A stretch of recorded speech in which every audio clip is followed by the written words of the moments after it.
feel like I've changed so much in the past couple of years. And obviously it's that time in my life too. I'm in my early 20s. You're gonna be changing a lot, so you might as well write about it, right? I don't keep a journal, I keep a songbook. That's why it's called The Listening, the whole record. I've learned so much about myself just listening to and making music. But I choose to ignore it because I'm always denying the mama. Growing up all over the world, I had a chance to see a lot of things in a lot of different sides of the world, which didn't so much influence my music based on like the culture music of the Philippines or Jamaica, wherever I was living. More so my perception of life and how I approach my songwriting. I was growing up with them, just sitting in the dirt, making my own toys, working with what I had. And I take those things and do the same thing in the studio. If I know what I want to hear, I make it happen, whether or not I have all the equipment for it. Run to you and break off the chains and throw them away. Even though I didn't spend a good chunk of my life alive in the 80s, I am still attracted to the music in a big way. And this goes back to this love for synthetic instruments and the ability to create whatever you want, whatever sound you want to hear. That all started coming to life in the late 70s, early 80s.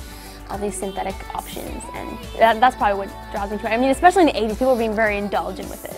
And that's when it stands out the most. And then it kind of rebelled in the 90s, but the 80s is where it was all alive. It will never change if you want it to stay. Other artists that influenced me during the making of The Listening, Supertramp, Eric Clapton, Phil Collins, the Beatles, all these songwriters that have stood the test of time. I go to them for songwriting, and as far as production goes, I've been listening a lot to ABBA for those melodies.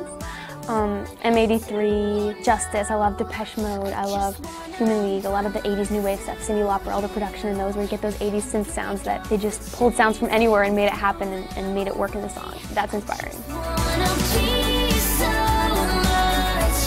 My parents are so stoked for me. They have been a major part of it the whole time. You know, back from when I would have to have a ride into Toronto. We were living about 4 hours outside of Toronto, and I was 15 and I had a meeting in Toronto. They would drive me there, they would drop everything, and they were so supportive. And I mean, my dad's living vicariously through my career. He's like an ex-rock star.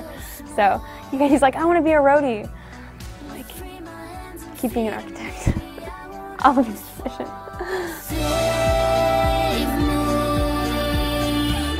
If I could write a song for any show on television, I would pick something really sci-fi oriented. Honestly, Star Trek. I would love to write a song for Star Trek. However, their soundtrack isn't necessarily, you know, pop. It's kind of like epic.